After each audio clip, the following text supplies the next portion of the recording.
Hello friends, എല്ലാവർക്കും നമസ്കാരം. നിങ്ങളേവരും കാത്തിരിക്കുന്ന രേവതിയുടെയും സച്ചിയുടെയും ഇന്നത്തെ വിശേഷത്തിലേക്ക് എല്ലാ കൂട്ടുകാർക്കും സ്വാഗതം. എല്ലാവർക്കും നല്ലൊരു ദിവസം ആശംസിച്ചുകൊണ്ട് തന്നെ വിശേഷത്തിലേക്ക് കിടക്കാം. അപ്പോൾ ലൈക്ക് ചെയ്യാനും ഹൈപ്പ് ചെയ്യാനും മറക്കരുത്. നമ്മുടെ ചാനൽ ആദ്യമായിട്ട് ആരെങ്കിലും കാണുന്നുണ്ടെങ്കിൽ സബ്സ്ക്രൈബ് ചെയ്യാനും പേജിലാണ് കാണുന്നതെങ്കിൽ ഫോളോ ചെയ്യാനും മറക്കല്ലേ.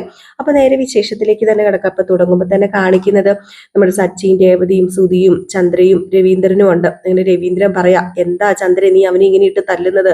അവന്റെ ഭാര്യനെ കാണാൻ പോകുന്നോർത്തുന്നത് എന്താ പ്രശ്നം ഇരിക്കുന്നത്? അവന് ഇപ്പം ശ്രുതിനെ കാണാൻ പോയിട്ടുണ്ടെങ്കിൽ അല്ലെങ്കിൽ ശ്രുതിയുടെ കൂടെ ജീവിക്കാൻ തോന്നുന്നുണ്ടെങ്കിൽ അവൻ പോയി ജീവിക്കട്ടെ എന്ന് പറയുമ്പോ എന്റെ മോൻ അങ്ങനെ ഒരു ആഗ്രഹമില്ല. എന്റെ മോൻ ഇനി ശ്രുതിയുടെ കൂടെ ജീവിക്കാൻ പോകുന്നില്ല. അത് അവന് ഇഷ്ടമല്ല അല്ലേ മോനെ എന്ന് ചോദിക്കുമ്പോഴത്തേക്കും നമ്മുടെ ശ്രുതി പറയുന്നുണ്ട്, അതെ അതെ അമ്മ പറയുന്നത് ശരിയാ, എനിക്ക് അവളുടെ കൂടെ ഇനി ജീവിക്കണ്ട, എനിക്ക് അവളെ കാണണ്ട, അവള് ഭയങ്കര, അവള് നുണച്ചിയ, അവള് ചതിക്കും എന്നെ എന്നൊക്കെ ഇങ്ങനെ പറയാണ്. പക്ഷെ ഉള്ളിന്റെ ഉള്ളിൽ ശ്രുതിക്ക് ഇപ്പോഴും ശ്രുതിയോട് സ്നേഹം തന്നെയാണ് കേട്ടോ. കാണണം, മിണ്ടണം, സംസാരിക്കണം എന്നൊക്കെയാണ്. ശ്രുതി ഇല്ലാത്തതിന്റെയാണ് സത്യം പറഞ്ഞ കള്ളം കണ്ടുപിടിച്ചതിന്റെ അല്ല, ശ്രുതി ഇല്ലാത്തതിന്റെ തന്നെയാണ് മദ്യപിക്കുകയൊക്കെ ചെയ്തത്. അപ്പോഴത്തേക്കും നമ്മുടെ ബാലചന്ദ്രൻ അല്ലേ, സോറി, രവീന്ദ്രൻ പറഞ്ഞു, അത് പിന്നെ നിന്നോട് ഞാനൊരു കാര്യം പറഞ്ഞേക്കാം, മദ്യപാനം ഒരിക്കലും ഒന്നിനും ഒരു പരിഹാരമല്ല. അത് മാത്രമേ എനിക്ക് പറയാനുള്ളൂ. നിനക്ക് എന്തെങ്കിലും സങ്കടം ഉണ്ടെങ്കിൽ അല്ലെങ്കിൽ നിനക്ക് നിന്റെ ഭാര്യനെ വിളിച്ചോണ്ട് വരണം, ഭാര്യയുടെ കൂടെ താമസിപ്പിക്കണം എന്നുണ്ടെങ്കിൽ നിന്റെ അമ്മയെ പേടിച്ചിട്ട് നീ വിളിച്ചോണ്ട് വരാതിരിക്കല്ലടാ ചെയ്യേണ്ടത്. ചങ്കൂറ്റത്തോടെ ചങ്കുറപ്പോടെ കൂടി നിന്റെ ഭാര്യനെ പോയി വിളിച്ചോണ്ട് വരിക ചെയ്യേണ്ടതെന്ന് പറഞ്ഞപ്പോ എന്റെ മോന്റെ മനസ്സ് മാറ്റാൻ ആരും നോക്കണ്ട, എന്റെ മോന്റെ മനസ്സിട്ട് മാറത്തുമില്ല. എല്ലാവരും കൂടെ എന്റെ മോന്റെ മനസ്സ് മാറ്റിയിട്ട് അവളെ ഇങ്ങോട്ടേക്ക് വിളിച്ചു വരുത്താനാ ഉദ്ദേശമെങ്കിലേ അവള് ഈ ജന്മത്തിൽ എന്റെ മോൻ സ്വീകരിക്കാൻ പോകുന്നില്ല. അവനെ വളർത്തിയ ഈ തള്ളയാ പറയുന്നത്. തള്ളമാര് പറയുന്നത് കേക്കില്ലേ മോനെ മക്കള് എന്ന് ചോദിക്കുമ്പോൾ എൻ്റെ അമ്മയെ എനിക്ക് വലുത്, എൻ്റെ അമ്മയെ എനിക്ക് വലുത്, എൻ്റെ അമ്മ പറയുന്നത് ഞാൻ കേൾക്കത്തുള്ളൂ, അവളെ എനിക്കിനി വേണ്ട വേണ്ട വേണ്ട എന്ന് പറഞ്ഞ് ദേഷ്യപ്പെട്ടിട്ട് സങ്കടത്തോടു കൂടിയും നമ്മുടെ ശ്രുതി അങ്ങ് പോയിട്ടോ. ഇതിന്റെ പുറകെ ആയിട്ട് ചന്ദ്രയും അങ്ങ് പോയി. അപ്പം നമ്മുടെ രവീന്ദ്രനാണെങ്കിൽ ഇനി എന്ത് ചെയ്യും? ഇനി ഇതിനൊരു മാർഗമില്ലേ? അവനാണെങ്കിൽ അവന്റെ ഭാര്യനെ കാണണം, മിണ്ടണം, സംസാരിക്കണം എന്നൊക്കെ ഉണ്ടെന്ന് പറഞ്ഞപ്പോഴത്തേക്ക് രേവതി പറഞ്ഞു, അതെ അതെ അദ്ദേഹത്തിന്റെ മനസ്സിൽ അങ്ങനെ ഉണ്ട്, പക്ഷെ എന്ത് ചെയ്യാനാ, അമ്മ സമ്മതിക്കാഞ്ഞിട്ട് തന്നെയാണ്, അമ്മേന് ഒരു ചെറിയ പേടി ഇപ്പോഴും ഉണ്ടെന്ന്. അപ്പൊ ഇതിനിടയിൽ എന്റെ മോൻ എന്ത് തെറ്റായി, ആരോടും എന്റെ മോൻ ഒരു തെറ്റും ചെയ്തിട്ടില്ല എന്നൊക്കെയുള്ള രീതിയിൽ ഇങ്ങനെ സംസാരിച്ചായിരുന്നു കേട്ടോ നമ്മുടെ ചന്ദ്ര. അത് പറയാൻ ഞാൻ വിട്ടുപോയത് കൊണ്ട് പറയാണ്. അപ്പോഴത്തേക്കാണ് നമ്മുടെ രവീന്ദ്രൻ പറഞ്ഞത്, ആര് പറഞ്ഞു നിന്റെ മകൻ ആരെയും ചതിച്ചിട്ടില്ലെന്ന്? നിന്റെ മകന് ഭയങ്കരമായിട്ടും സത്യസന്ധനാണെന്നും നിന്റെ മകൻ ആരെയും ചതിച്ചിട്ടില്ല എന്ന് പറയാനുള്ള എന്ത് യോഗ്യതയാടി നിനക്കുള്ളതെന്ന് ചോദിച്ചപ്പോ, എന്റെ മകൻ ആരെയാ ചതിച്ചത് നിങ്ങൾ പറ. ഈ നിൽക്കുന്ന രേവതിനെ പിന്നെ ചതിച്ചില്ലേ? എടി, കല്യാണ മണ്ഡപത്തിൽ നിന്ന് ഇവനെ ഇറങ്ങിപ്പോയില്ലേ? ഒരു പെണ്ണിനെ അവിടെ ഒറ്റയ്ക്കാക്കിയിട്ട് ഒരു കുടുംബത്തെ തള്ളി നാട്ടുകാരുടെ മുമ്പിൽ കൊത്തിപ്പറിക്കാൻ ഇട്ട് കൊടുത്തിട്ട് ഇവൻ ഇറങ്ങിപ്പോയില്ലേ? അപ്പോഴെന്തേ നിനക്ക് ഈ ചതിയുടെയും വഞ്ചനയുടെയും കഥയൊന്നും അറിയില്ലായിരുന്നോ? എന്നിട്ട് ശ്രുതി ഒരു തെറ്റ് ചെയ്തപ്പം അത് സഹിക്കാനും അംഗീകരിക്കാനും ഒന്നും പറ്റുന്നില്ലാത്തതേ മനുഷ്യത്വം ഇല്ലായ്മ എന്നൊക്കെ പറയുന്നുണ്ട് കേട്ടോ. ഏതായാലും ഇത് കേട്ട് കഴിഞ്ഞപ്പോഴത്തേക്കും നമ്മുടെ ശ്രുതിക്ക് എന്താ പറയുക, അവിടെ പിന്നെ നിൽക്കാൻ തോന്നുന്നില്ല എന്നുള്ള രീതി വന്നപ്പോഴാണ് ശ്രുതി അവിടുന്ന് പോയത്. അപ്പൊ അങ്ങനെ ആകെപ്പാടെ മൊത്തം സീൻ വഷളായിട്ട് കിടക്കുകയാണ്. എന്തെങ്കിലും ഒരു പരിഹാരം ഉണ്ടാക്കണമെന്ന് സച്ചിയും രേവതിയും വിചാരിക്കുന്നതല്ലാതെ ഇതിനൊരു പരിഹാരം ചന്ദ്ര അടങ്ങാത്തിട്ട് ഉണ്ടാകത്തുമില്ല. ഇത് കഴിഞ്ഞ് പിന്നെ കാണിക്കുന്ന സീൻ എന്ന് പറഞ്ഞിട്ടുണ്ടെങ്കിൽ നമ്മുടെ മീരനെയും ശ്രുതിനെയാണ്. അപ്പൊ ശ്രുതി ഇങ്ങനെ ഇരിക്കുക. അപ്പൊ മീര ചോദിച്ചു, ഇനി എന്താണ് നിന്റെ ഉദ്ദേശം? എന്താ നിന്റെ മനസ്സിലിരിപ്പ് ഇനി എന്താണ്? ആ വീട്ടിൽ എങ്ങനെയെങ്കിലും കയറി പറ്റാൻ നിനക്ക് പറ്റുമോ? നീ സുധീനെ വിളിച്ച് നോക്ക് എന്ന് പറഞ്ഞപ്പോ, സുധി ഫോൺ ഓൺ ആക്കണ്ടേ എന്റെ പൊന്നു മീരെ? സുധി ഫോൺ ഓൺ ആക്കാതെ എനിക്ക് സുധീനെ വിളിക്കാൻ പറ്റുമോ? ഇല്ലല്ലോ. ഞാന് പരമാവധി ശ്രമിച്ചു. അന്ന് അങ്കിളിനെ കണ്ടപ്പം അങ്കിള് എന്നോട് ഏത് രീതിയിലാണ് സംസാരിച്ചതെന്ന് ചോദിച്ചു കഴിഞ്ഞിട്ടുണ്ടെങ്കിൽ ഒരിക്കലും വേറൊരു മുഖമായിരുന്നു ഞാൻ അന്ന് അങ്കിളിൽ കണ്ടത്. അതുകൊണ്ട് അത് പോസിബിൾ ആയ കാര്യമല്ല. ഇനിയിപ്പോ എങ്ങനെയെങ്കിലും എനിക്ക് ആ വീട്ടിൽ കയറി പറ്റത്തുള്ളൂ. എൻ്റെ ജീവിതം, എൻ്റെ ശ്രുതി, എൻ്റെ കുടുംബം, അതൊക്കെ എനിക്ക് തിരിച്ചു കിട്ടണം എന്നൊക്കെ പറഞ്ഞു കഴിഞ്ഞപ്പോഴത്തേക്ക് മീര പറഞ്ഞു, എൻ്റെ കയ്യിൽ ഒരു ഐഡിയ ഉണ്ട്, നീ വേണമെങ്കിൽ അതൊന്ന് പരീക്ഷിക്കാൻ പറഞ്ഞു. നിന്റെ കയ്യിലുള്ള ഐഡിയ എന്താ? അത് പറഞ്ഞ് കേക്കട്ടെ എന്ന് പറഞ്ഞപ്പോഴത്തേക്കും, വേറെ ആരെയല്ല, നീ രേവതീനെ വിളിക്കുക, രേവതീനെ വിളിച്ച് സോപ്പിട്ട് എങ്ങനെയെങ്കിലും അവിടെ കയറി പറ്റാൻ ശ്രമിക്കുക. അതാ നീ ചെയ്യേണ്ടത്. രേവതിയുടെയും സച്ചിയുടെയും കാലെ വീണ് കഴിഞ്ഞിട്ടുണ്ടെങ്കിൽ നിർത്തടി, അവരുടെ കാലിൽ ചെന്ന് ഞാൻ വീഴാന്. അവര് രണ്ടുപേരും കാരണം എന്റെ ജീവിതം ഇപ്പൊ ഇങ്ങനെ കുട്ടിച്ചോറായിട്ട് ഇവിടെ നിൽക്കുന്നത്. അവര് എന്നെ വീട്ടിൽ കയറ്റുമല്ലേ? അവരോട് ഞാൻ മാപ്പ് പറഞ്ഞിട്ടുണ്ടെങ്കിൽ അല്ലെങ്കിൽ അവരുടെ കാലിൽ വീണിട്ടുണ്ടെങ്കിൽ എന്താ സംഭവിക്കാൻ പോകുന്നതെന്ന് അറിയാമോ? അവര് ചവിട്ടി ഉരയ്ക്കും അവിടെ ഇട്ടെന്നെ. പറ്റില്ല, അതൊരിക്കലും പറ്റില്ല. പക്ഷേ എന്റെ കയ്യിൽ വേറൊരു ഐഡിയ ഉണ്ട്. അത് വേറെ ആരുമല്ല, ഭാമ ആന്റി. ഭാമ ആന്റിയോ? ഭാമയാന്റി ആ കുടുംബത്തിലെ ഒരു അംഗം പോലും അല്ല, പിന്നെ എങ്ങനെയാണ് നിനക്ക് അവിടെ കയറി പറ്റാന് സാധിക്കുന്നത്? ആ, അതിനൊരു വഴിയുണ്ട്, അവിടെ കയറി പറ്റാൻ എനിക്ക് സാധിക്കും. ദേ, ആ കുടുംബത്തിലെ അംഗമല്ലെങ്കിലും ചന്ദ്രമതിയില്ലേ, ചന്ദ്രമതിയുടെ മനസാക്ഷിപ്പ് സൂക്ഷിപ്പുകാരിയും അതുപോലെ തന്നെ മനസാക്ഷിപ്പ് സൂക്ഷിപ്പുകാരി എന്നല്ലേ പറയുന്നത്, അങ്ങനെ എന്താണ്ട് ഒരു വേടാണോ കേട്ടോ ഉപയോഗിക്കുന്നത്. അപ്പം അങ്ങനെയും അതുപോലെ തന്നെ അവർ തമ്മിൽ പരസ്പരം പറയാത്തതും ചർച്ച ചെയ്യാത്തതുമായിട്ടുള്ള ഒരു കാര്യവും ഇല്ല. അത്രയ്ക്ക് രണ്ടുപേരും തമ്മിൽ കൂട്ടാണ്. ഈ പറയുന്ന ഭാമ എന്ത് പറയുന്നോ അതേപടി ചന്ദ്ര അനുസരിക്കാറുണ്ട്. അത് പലപ്പോഴും ഞാൻ കണ്ടിട്ടുമുണ്ട്. അതുകൊണ്ട് ഭാമയാന്റിനെ സോപ്പിടണം. അല്ല, ഈ ഭാമയാന്റിക്ക് നിന്നോട് ദേഷ്യം കാണത്തില്ലേ? ഭാമയാന്റിയുടെ ദേഷ്യം മാറ്റിയെടുക്കാനുള്ള സൂത്രപ്പണിയൊക്കെ എൻ്റെ കയ്യിലുണ്ട്. ഏതായാലും നാളെ നേരം വെളുത്തോട്ടെ, ഞാൻ അങ്ങോട്ടേക്ക് പോവാ എന്നൊക്കെ പറഞ്ഞു. പിന്നെ കാണിക്കുന്ന സീൻ എന്ന് പറഞ്ഞിട്ടുണ്ടെങ്കിൽ നമ്മുടെ ശ്രുതി നേരെ ഭാമയുടെ അടുത്തേക്ക് കരഞ്ഞുകൊണ്ട് കയറി ചെല്ലുക. ഭാമയാന്റീന്ന് വിളിച്ച് ഭയങ്കര കരച്ചില്. കയറി ചെന്നിട്ട്, ആന്റി പറ്റിപ്പോയത്, ആന്റി ആന്റി ആന്റി എനിക്ക് വേറെ ആരും ഇല്ല ആന്റി, എനിക്കൊരു തെറ്റ് പറ്റിപ്പോയി ആന്റി, എല്ലാം എനിക്കും ശ്രുതിക്കും വേണ്ടി ചെയ്തത്, ശ്രുതിയോടുള്ള സ്നേഹം കൊണ്ട് ചെയ്തത്, ആരെയും ചതിക്കാൻ വേണ്ടിയല്ല ആന്റി എന്ന് പറഞ്ഞ് ഭയങ്കര കരച്ചില്. ഭാമയാണെങ്കിൽ, എന്താ പെങ്കൊച്ചെ നീ കാണിച്ചു കൂട്ടിയത് എന്താ? ഇപ്പൊ എനിക്കും കൂടെ അല്ലേടി അതിന്റെ പേര് ദോഷം. നിന്നെ ഞാൻ പരിചയപ്പെടുത്തി എന്ന് പറഞ്ഞ് ഇപ്പൊ എന്നെ ചന്ദ്ര ഇവിടെ ഇരിക്കാൻ സമ്മതിക്കുന്നില്ലെന്ന് പറഞ്ഞു. ഇപ്പൊ ആന്റിയും കൂടെ എന്നെ ഉപേക്ഷിച്ച് കഴിഞ്ഞ് ഞാൻ എന്ത് ചെയ്യും ആന്റി ഞാൻ പറഞ്ഞല്ലോ, ആരാ തെറ്റ് ചെയ്യാത്തതുള്ളത്, ആരാ കള്ളം പറയാത്തുള്ളത്? ഞാൻ എൻ്റെ ജീവിതത്തിന് വേണ്ടി ശ്രുതിയുടെ കൂടെ ജീവിക്കാന്, രണ്ട് സ്നേഹിക്കുന്ന വ്യക്തികൾ തമ്മിൽ ഒരുമിച്ച് ജീവിക്കാൻ വേണ്ടി ഒരു നുണ പറയുന്നത് തെറ്റാ? അത് തെറ്റാണോ ആന്റി? ആന്റി ഒന്ന് ചിന്തിച്ച് നോക്കിക്കേ. ആന്റിക്ക് പറ്റുമോ അത് ചിന്തിക്കാൻ? ആന്റിക്ക് മനസാക്ഷിയുള്ളൂ. ആന്റിയെ പോലെ ഒരു നല്ലൊരു സ്ത്രീയെ ഞാൻ ഇതുവരെ കണ്ടിട്ടില്ല. മീരയും എന്നോട് പറഞ്ഞു, ഇതുപോലെ നല്ലൊരു സ്ത്രീയെ ആന്റി മാത്രമേ ഉള്ളൂ. അതുകൊണ്ട് ആന്റിയുടെ അടുത്തേക്ക് ഞാൻ വന്നത്. എനിക്ക് വേറെ ആരുമില്ല ആന്റി, ഞാൻ അനാഥ ആന്റി, എനിക്ക് വേറെ ആരുമില്ല ആന്റിയും കൂടെ എന്നെ കൈവിട്ട് കഴിഞ്ഞാല് ഞാൻ എന്ത് ചെയ്യും ആന്റി? ഞാൻ ചത്ത് കഴിഞ്ഞാൽ കരയാൻ പോലും വരാൻ ആരുമില്ല. എനിക്കറിയാം, മീര വരും കരയാന്, പിന്നെ എൻ്റെ ആന്റി വരും കരയാന്. അതുപോലെ തന്നെ ആന്റിക്ക് ആരാ ഉള്ളത്? ആന്റിക്ക് ആരെങ്കിലും ഉണ്ടോ? ആന്റിയുടെ മകൻ ഇനി ആന്റിനെ അന്വേഷിച്ച് വരാനൊന്നും പോകുന്നില്ല, അതെനിക്കറിയാം. ദേ, ആന്റി ഞാൻ എൻ്റെ സ്വന്തം അമ്മയെ പോലെയാ കാണുന്നത്, എൻ്റെ സ്വന്തം അമ്മയെ പോലെ. ആന്റിക്ക് എന്തെങ്കിലും സംഭവിച്ചു കഴിഞ്ഞാൽ ഞാൻ മാത്രമേ ആന്റിക്ക് കാണത്തുള്ളൂ, എൻ്റെ സ്വന്തം അമ്മയെ ആന്റി. ഒരിക്കലും ആന്റി ഇത് മറക്കരുത്. എനിക്ക് ഈ ലോകത്ത് ആരോടും ഒരു കടപ്പാടില്ല, പക്ഷെ എൻ്റെ ആന്റിയോട് ഒരിക്കലും ഞാൻ മറക്കില്ല. എന്നെ സ്വന്തം അമ്മയെ പോലെയാ കാണുന്നത് എന്നൊക്കെ പറഞ്ഞു. ഇതൊക്കെ കേട്ട് കഴിഞ്ഞപ്പോഴത്തേക്കും നമ്മുടെ ഭാമയാണെങ്കിൽ ആളാകെ മാറിയിട്ടോ. ഭാമ, മോളെ നീ എന്താ പറയുന്നത്? ഞാൻ ഓർത്തത് ഈ ലോകത്ത് എനിക്ക് ആരും ഇല്ലെന്നാ. പക്ഷെ ഇപ്പൊ മോളെന്റെ സ്വന്തം മോളായിട്ട്. അതെ ആന്റി, സ്വന്തം മോളായിട്ട് ഞാൻ എന്നും ആന്റിയുടെ കൂടെ കാണും ആന്റി. ആന്റി മാത്രമേ എനിക്കുള്ളൂ, എനിക്ക് ആന്റി മാത്രമേ ഉള്ളൂ, അതുപോലെ ആന്റിക്ക് ഞാൻ മാത്രമല്ലേ ഉള്ളൂ എന്നും പറഞ്ഞു ഭയങ്കര സെന്റി. ഈ സെന്റിയിൽ നമ്മുടെ ഭാമയൊട്ട് വീഴുകയും ചെയ്തു കേട്ടോ.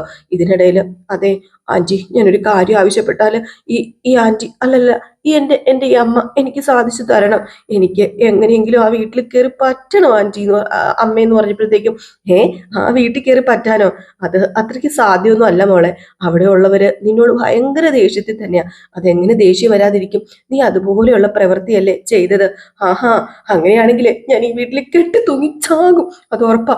ഈ വീട്ടിലെ ഉത്തരത്തെ ഞാൻ കെട്ടി തൂങ്ങുന്നു. അപ്പൊ പറഞ്ഞു, ഓഹോ, കുറച്ചു നേരം മുമ്പ് നീ പറഞ്ഞത് നീ എനിക്ക് വേണ്ടി ജീവിക്കും, ഞാൻ മരിക്കത്തില്ല, ഞാൻ മരിച്ചു കഴിഞ്ഞാൽ എനിക്ക് ആരും ഉണ്ടാവില്ല എന്നൊക്കെ പറഞ്ഞിട്ട്, അത് പിന്നെ സ്വന്തം വീട്ടിലല്ലേ കെട്ടി തൂങ്ങാൻ പറ്റത്തുള്ളൂ. ഇപ്പൊ എന്റെ വീട് ഇതല്ലേ ആന്റി, അതുകൊണ്ട് ഈ വീട്ടിൽ ഞാൻ കെട്ടി തൂങ്ങി ചാകും. എനിക്ക് എന്റെ സുധീനെ വേണം ആന്റി, എനിക്ക് എന്റെ സുധീനെ വേണം. സുധി ഇല്ലാതെ എനിക്ക് ജീവിക്കാൻ പറ്റത്തില്ല ആന്റി. ഒരു കള്ളം പറഞ്ഞതിന്റെ പേരിൽ ഇതിനു മാത്രം ശിക്ഷിക്കാൻ ഞാൻ എന്ത് തെറ്റാ ആന്റി ചെയ്തത് എന്ന് ചോദിച്ച് അങ്ങ് എണ്ണി പറക്കാൻ തുടങ്ങി കേട്ടോ. ഭാമയുടെ മനസ്സാണെങ്കിൽ പെട്ടെന്ന് അലിയുന്ന കൂട്ടത്തിലാണെന്ന് നന്നായിട്ട് അറിയാം. അങ്ങനെ ഭാമ അവിടെ ഫ്ലാറ്റായി തേഞ്ഞ് ഒട്ടിയിരിക്കുകയാണ് നമ്മുടെ ശ്രുതിയുടെ മുമ്പിൽ. അപ്പം ഭാമ വഴി ഇനിയിപ്പം ചന്ദ്രനെ കാണുക, ചന്ദ്രനെ കൊണ്ട് സമ്മതിപ്പിക്കുക, വീട്ടിൽ കയറ്റുക എന്നതൊക്കെയാണ് നമ്മുടെ ശ്രുതിയുടെ ഉദ്ദേശം. ഇത് കഴിഞ്ഞ് കാണിക്കുന്ന സീൻ എന്ന് പറയുന്നത് നമ്മുടെ ചന്ദ്രോദയം തന്നെയാണ്. അങ്ങനെ നമ്മുടെ സച്ചി നേരെ ഓട്ടം പോകാനൊക്കെ ഇങ്ങനെ റെഡി ആയിക്കൊണ്ടിരിക്കുകയാണ്. അങ്ങനെ ഹോളില് രേവതിയും അതുപോലെ രവീന്ദ്രനും ഉണ്ടായിരുന്നു. അങ്ങനെ അങ്ങോട്ടേക്ക് ചെന്നിട്ട് നമ്മുടെ സച്ചി പറഞ്ഞു, അത് പിന്നെ ഞാൻ പോവാണ് കേട്ടോ എന്ന്. അപ്പൊ രേവതി പറഞ്ഞു, അത് പിന്നെ സച്ചേട്ടാ എനിക്കും കുറച്ച് ഓർഡർ ഉണ്ടാവുമായിരുന്നു, ഞാനും ഇറങ്ങുക അച്ഛാന്ന് പറഞ്ഞു. എന്നാ പിന്നെ രണ്ടാളും ഇറങ്ങുകയാണെന്ന് ചോദിച്ചപ്പോഴത്തേക്കും ടൂറൊക്കെ കഴിഞ്ഞ് നമ്മുടെ വർഷയും ശ്രീകാന്തും വന്നു. അപ്പം രവീന്ദ്ര, ആഹാ ടൂറൊക്കെ കഴിഞ്ഞ് വന്നല്ലോ. ടൂറൊക്കെ കഴിഞ്ഞ് ഞങ്ങൾ എത്തി. അല്ല, എങ്ങനെയുണ്ടായിരുന്നു ടൂറൊക്കെ? സൂപ്പർ ആയിരുന്നു, ഞങ്ങൾ അടിച്ചു പൊളിച്ചു. അപ്പൊ നമ്മുടെ രേവതി പറഞ്ഞു, ഞങ്ങളുടെ മൂന്നാർ ട്രിപ്പും അടിപൊളിയായിരുന്നു അല്ലേ സച്ചേട്ടാ? അപ്പൊ സച്ചിക്ക് ഒരു തൊലിഞ്ഞ ചിരി വന്നു കേട്ടോ. സച്ചി അങ്ങ് നാണം കെട്ടൊക്കെ ചിരിച്ചോണ്ട് നിൽക്കണം.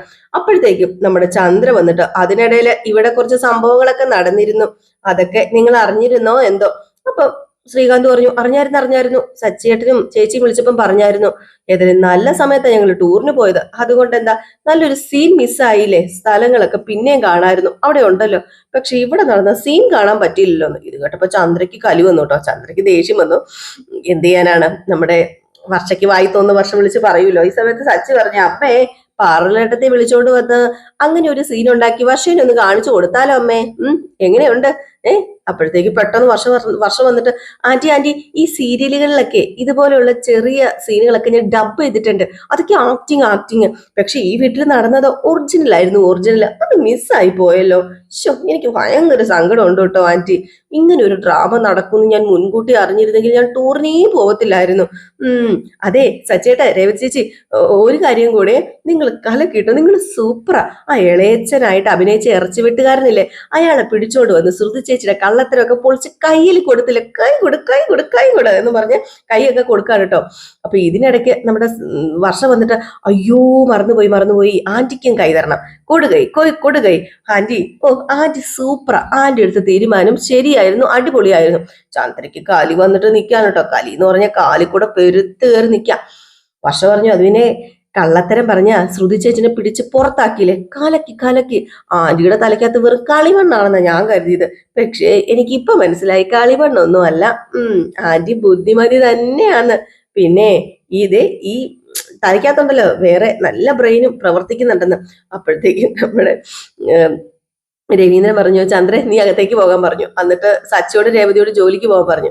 എന്നിട്ട് ശ്രീകാന്തും രേവതിയോടും പറഞ്ഞു, നിങ്ങൾ യാത്ര കഴിഞ്ഞിട്ട് വന്നല്ലേ, നിങ്ങൾ അകത്ത് കയറി പോകാൻ പറഞ്ഞു. കാരണം അവിടെ കൂടുതൽ സീൻ ഇനി സൃഷ്ടിക്കാതിരിക്കുക എന്നുള്ളതാണ് നല്ലത്. അപ്പോഴത്തേക്കും നമ്മുടെ ശ്രീകാന്ത് വർഷയോട് പറഞ്ഞു, എന്റെ വീട്ടിലെ ഈ പ്രശ്നങ്ങളൊക്കെ നിനക്ക് എൻജോയ്മെന്റ് അല്ലേ? നിന്നെ ഒന്നും ഒരിക്കലും തിരുത്താൻ പറ്റില്ല. പിന്നെ ആദ്യം നീ നിന്റെ വീട്ടുകാരെ പോയി തിരുത്താ, എന്നിട്ട് എന്നെ തിരുത്താൻ വരാന്. സത്യം പറഞ്ഞു കഴിഞ്ഞിട്ടുണ്ടെങ്കിൽ നമ്മുടെ വർഷയ്ക്ക് ഇങ്ങനെയുള്ള സംഭവങ്ങളൊക്കെ ഭയങ്കര ഇഷ്ടമാണല്ലോ. എന്താ പറയാ, എൻജോയ്മെന്റ് ആണല്ലോ. പുള്ളിക്കാരി ആ ഒരു രീതിയിൽ അങ്ങ് പറഞ്ഞതാണ് കേട്ടോ. അങ്ങനെ ആ ഒരു സീൻ കഴിഞ്ഞു പോയി. പിന്നെ നമ്മുടെ സുതിയാണ്. വീടിന് സുതി കട്ടിലയിൽ ഇങ്ങനെ കിടക്കാണ്. എന്ത് ചെയ്യാനാണ്, ജോലിക്ക് പോകാൻ തോന്നില്ല, തിന്നാൻ തോന്നില്ല, കുടിക്കാൻ തോന്നില്ല, വല്ലാത്തൊരവസ്ഥ. അങ്ങനെ ശ്രീകാന്തും വർഷയും കൂടെ കയറി റൂമിനകത്തേക്ക് വന്നിട്ട് നമ്മുടെ വർഷ പറഞ്ഞു, സുധിയേട്ടൻ ഇങ്ങനെ ഒറ്റയ്ക്കിരിക്കുന്നത് ആദ്യമായിട്ടാട്ടോ കാണുന്നത്. നിങ്ങൾ രണ്ടുപേരും സയാമിസേട്ടകളെ പോലെ ആയിരുന്നല്ലോ, കെട്ടുവിനും കിട്ടിയോളൂന്ന്. അപ്പോഴത്തേക്ക് നമ്മുടെ സുധി അവിടെ എണീറ്റു. സുധിക്കും സത്യം പറഞ്ഞ വർഷയുടെ വർത്താനം കേട്ട് ചൊറിഞ്ഞു വരുന്നുണ്ട്. ഈ സമയത്ത് വീണ്ടും നമ്മുടെ വർഷ പറയാ, ശ്രുതി ചേച്ചി ഒരു ഫ്രോഡാണെന്നേ ഇടയ്ക്കിടയ്ക്ക് പറയാറുണ്ടായിരുന്നു സച്ചിയേട്ടന്, രേവതി ചേച്ചിയൊക്കെ. അത് ഇടയ്ക്ക് എനിക്ക് തോന്നാറുണ്ടായിരുന്നു. ഇപ്പൊ ശ്രീകാന്ത് പറഞ്ഞു, നീ മിണ്ടാതിരിക്കാൻ പറഞ്ഞപ്പോഴത്തേക്കും പിന്നെ എനിക്ക് പറയാനുള്ളത് പറയട്ടെ. അതെ സുധിയേട്ടാ, എനിക്ക് നേരത്തെയും ഭയങ്കര സംശയം ഉണ്ടായിരുന്നു കേട്ടോ. ഈ ശ്രുതി ചേച്ചിയുടെ ആന്റി എടുത്ത തീരുമാനം നല്ല തീരുമാനം, ഞാൻ ആന്റിയുടെ ഭാഗത്താണ്. അപ്പൊ ശ്രീകാന്ത് പറഞ്ഞു, നീ ഒന്ന് മിണ്ടാതിരിക്കുക. പിന്നെ ഞാൻ എന്തിനാ മിണ്ടാതിരിക്കുന്നത്? ഞാൻ പറയും. അതെ, നിങ്ങൾക്ക് ആശ്വാസമായി കാണൂലോ, ഒരു ബാധ ഒഴിഞ്ഞില്ലേ സുധിയേട്ടാ, എങ്ങനെ വിശ്വസിച്ച് ജീവിക്കും അവരുടെ കൂടെ?